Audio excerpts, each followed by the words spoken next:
came from the mud. There's dirt on my hands. Strong like a tree. There's roots where I stand.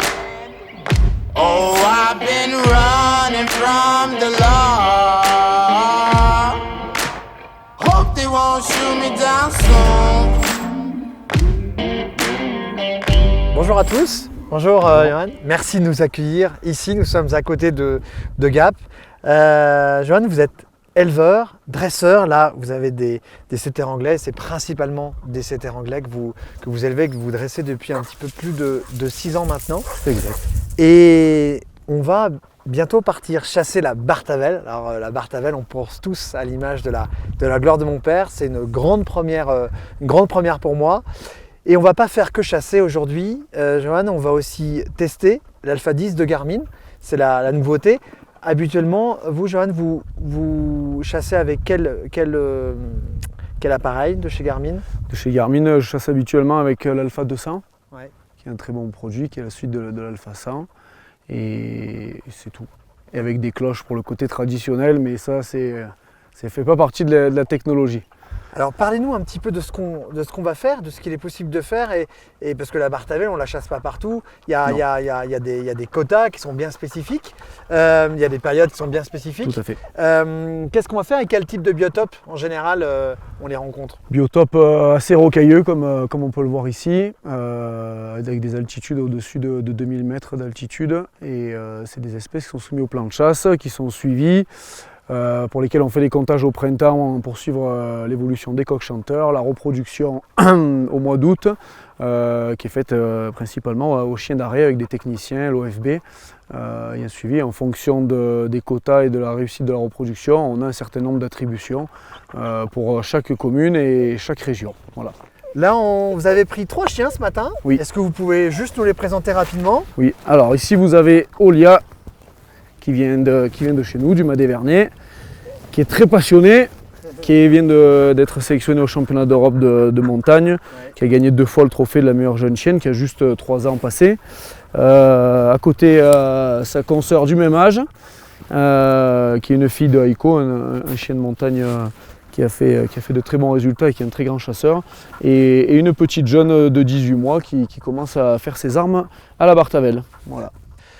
Bon alors Pierre, on va partir chasser, mais avant tu vas nous présenter donc l'Alpha 10F de Garmin, qui est la nouveauté cette année et qui est beaucoup plus compact que l'Alpha 100, que l'Alpha 200. Tout à fait. Il est effectivement plus compact. On imagine un Alpha 200 à côté qui va avoir cette dimension-là. Ouais. Là, on a donc une belle évolution de ce produit puisqu'il est, comme tu l'as signalé, plus compact. Il est aussi autonome dans le sens où on peut tout faire avec ce produit-là.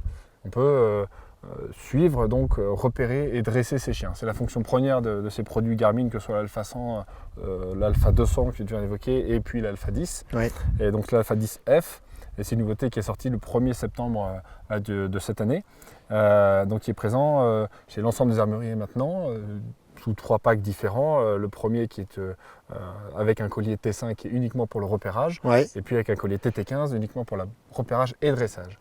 Jusqu'à combien de chiens on va pouvoir suivre avec celui-ci? Alors simultanément, on va pouvoir suivre jusqu'à 20 appareils, je précise 20 appareils puisqu'on peut suivre jusqu'à 20 chiens ou alors 19 chiens et une base, Ok. ou 18 chiens de base. Donc on a un mix, on peut suivre ces deux types d'appareils, il suffit de les coupler très simplement, soit en appuyant longtemps sur le collier, soit en couplant le numéro de suivi ou de tracé. Comme ça on peut le faire à distance. Ici on est en montagne, je pense qu'on en discutait avec Johan, ce qui va nous permettre, l'utilisation première, c'est de pouvoir retrouver ces chiens. Tout à fait.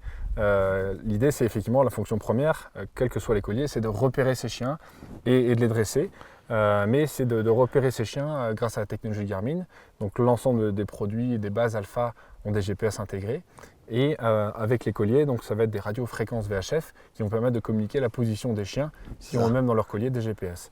Et de fait, on va pouvoir suivre la distance et la direction des chiens qui va être indiquée sur ce produit, qui rend du coup ce produit autorisé pour la chasse à la bécasse et pour les autres types de chasse, à savoir la chasse au petit gibier. Donc on a le produit qui est éteint sur soi, les colliers peuvent être activés, le chien chasse avec le collier allumé sur lui, et par contre on récupère le chien après l'acte de chasse pour éviter des déboires qu'on pourrait avoir en montagne. Effectivement, si le chien tombe dans un pic, Pour le récupérer. Exactement. Quel type de rappel est-ce qu'on peut faire avec celui-ci? Alors ici, il y a différentes modalités sur le dressage. Si je passe d'un chien à l'autre, je vais pouvoir sélectionner le dressage. Ici, donc la vibration, la tonalité, une sanction électrique continue ou momentanée, en fonction du type de chien. Si le chien est déjà dressé, il suffit de laisser tonalité. Si le chien est en dressage, on peut lui proposer de manière graduelle, d'abord la vibration, ensuite tonalité et ensuite sanction électrique. L'idée c'est que le chien finisse par associer la tonalité à potentiellement une sanction parce qu'il part à la faute. Pour un chien, en l'occurrence là on a des setters anglais, les beaux setters anglais de Johan, qui sont eux donc spécialisés pour la chasse au petit gibier, mais s'ils partent sur le poil, ça peut être considéré comme une faute dans certains dressages. Des propriétaires de chiens que Johan dresse veulent avoir des chiens qui chassent que la bécasse. S'ils partent sur le poil, ils pourront être sanctionnés éventuellement. C'est en fonction du dressage et du dresseur et de la personne qui voudra chasser avec. C'est ça, quand on part chasser, évidemment, l'objectif c'est d'essayer d'aller trouver des animaux pour aller prélever. Mais quand on est à la chasse, on sait qu'on observe beaucoup, on peut trouver des coins à champignons.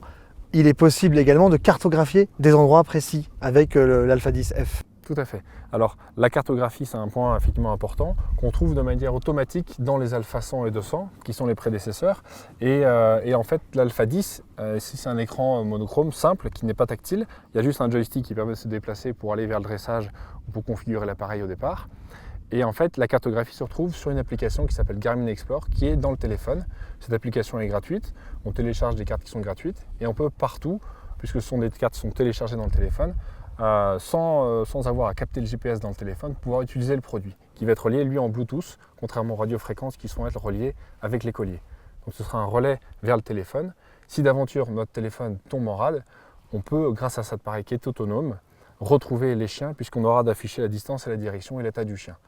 Donc on peut très facilement retrouver les chiens, tous les chiens, et ainsi que les autres bases alpha, puisqu'on va pouvoir aussi rentrer les bases alpha dans le produit. Très bien. Avant de partir chasser, juste un dernier point. Quel est le prix de cet Alpha 10F? Vous avez plusieurs packs, c'est ça? Oui, tout à fait. Donc il y a 399 seul, en pack avec un collier T5, donc avec le repérage. Il y a 649 et en pack avec un collier TT15 qui fait repérage et dressage à 699. Ok, bon bah Pierre, je crois que les Bartavel nous attendent.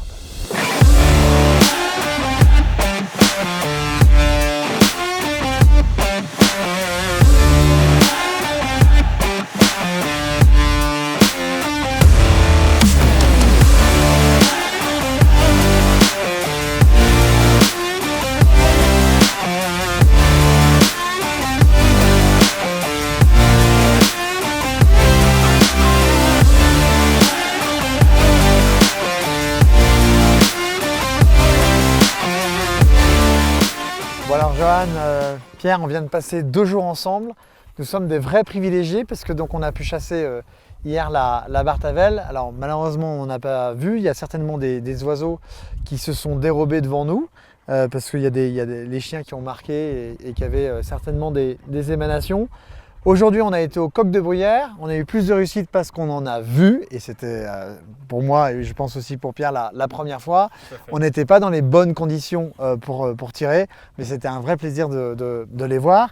On a pu pendant ces 2 jours utiliser justement donc l'Alpha 10F et vous expliquer un petit peu comment ça fonctionnait et l'intérêt pour notamment retrouver ces chiens. Et avant qu'on ne reparte vers nos bureaux respectifs, même si le tien il est ici. On voulait juste que tu nous expliques ce qui est fait ici sur le terrain pour justement qu'il y ait encore des coqs de bruyère et pour que les chasseurs puissent encore un tout petit peu les chasser. Pour peu de temps sûrement, mais il y a certaines ACCA, dont celle où on est aujourd'hui, qui travaillent tout au long de l'année, que ce soit sur le printemps pour les comptages des coqs sur les parades au champ. Les comptages d'été au mois d'août qui sont faits avec l'OFB, la Fédération des chasseurs des Hautes-Alpes, sur lesquels on essaye d'établir la réussite de la reproduction Et en fonction de ça, il y aura les attributions qui seront données pour la période de chasse. Et surtout, c'est un résultat qui est dû au travail des chasseurs qui est fait toute l'année aussi au niveau des débrousaillages pour redonner un peu de biotope au milieu qui se referme pour les galliformes de montagne et certaines zones de protection qui subissent un peu le fléau du tourisme, notamment les skis de rando, les raquettes, qui sont une grosse nuisance pour les tétralyres l'hiver et qui peuvent avoir des dommages assez conséquents. Et donc on met des zones de protection pour l'hiver aussi également. Voilà. Ok, en tout cas, un grand bravo, un grand merci surtout. Merci on a à été vous. vraiment privilégiés. Et puis pour tous ceux qui souhaiteraient avoir un petit peu plus d'infos sur ce dernier Garmin Alpha 10F, on vous met en commentaire de cette vidéo le lien. Et puis si vous avez besoin d'encore plus d'infos, d'ici peu, il y aura les salons et vous pourrez aller voir Pierre pour lui poser toutes les questions. Sur l'Alpha 10, et aussi on a utilisé la montre ici Garmin Instinct, où il y a une activité de chasse dédiée. On peut pointer justement les emplacements des coques qu'on a vus aujourd'hui, qui sont des éléments précieux pour mesurer, quantifier l'ensemble des données qui sont sur le terrain, faits par les chasseurs pour l'espèce de coque qu'on a pu voir aujourd'hui. Très bien. Merci, à bientôt. Merci à vous. Merci.